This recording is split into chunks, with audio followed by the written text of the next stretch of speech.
வணக்கம் மக்களே, இந்த வீடியோவில் நம்ம ஒரு சோகமான செய்தி தான் பார்க்க போகிறோம்.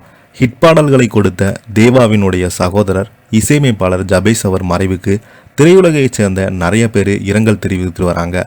யார் அந்த பிரபல இசையமைப்பாளர், அவருக்கு என்னாச்சு, அவருடைய மரணம் எப்படி நடந்ததுன்னு இந்த வீடியோவில் விரிவாக பார்க்கலாம். அதுக்கு முன்னாடி முதன்முறையாக நம்ம சேனலை ஃபஸ்ட் டைம் பார்க்குறீங்கன்னா சப்ஸ்கிரைப் பண்ணாதவங்கள சப்ஸ்கிரைப் பண்ணிக்கோங்க. பெல் பட்டன் சிம்பிள் அமைக்கி நம்ம சேனலோட நோட்டிஃபிகேஷனை எனபிள் பண்ணிக்கோங்க. நாங்கள் போடுற வீடியோ எல்லாமே உங்களுக்கு உடனுக்குடனே வந்து சேரும். வாங்க என்ன தகவல் என்ன செய்துன்னு இந்த வீடியோவில் விரிவாக பார்த்து தெரிஞ்சுக்கலாம்.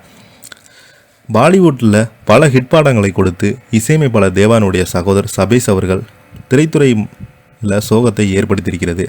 தமிழ் திரையுலகின் முன்னணி இசையமைப்பாளராக வலம் வருவோர் தான் தேவா. 90 முதல் தற்போது உள்ள தலைமுறையின் வரை அனைவருமே ரசிக்கும் விதமாக பல பாடல்களுக்கு இசையமைத்த பாடலும் பாடியிருக்கிறாரு.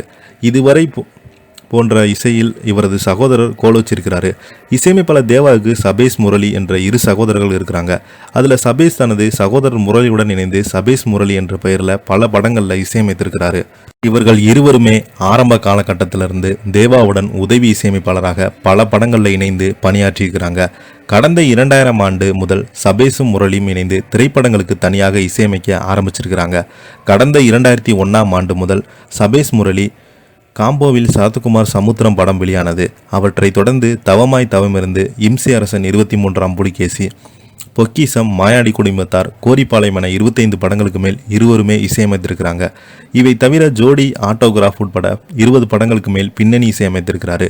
தமிழ் திரைப்பட இசையமைப்பாளர்கள் சங்கத்தின் தலைவராக சபேஸ் பணியாற்றியிருக்கிறாரு. சபேஸ் தேவாவுடன் பணியாற்றிய அனுபவம் கொண்டவர் மட்டுமல்லாமல் தேவாவுடைய இசையில் பல பாடல்களை பாடியிருக்கிறாரு. கொத்தாவல் சாவடி லேடி, அண்ணாநகர் ஆண்டாளு ஆகிய பாடல்களை பாடிய இவர்தான்.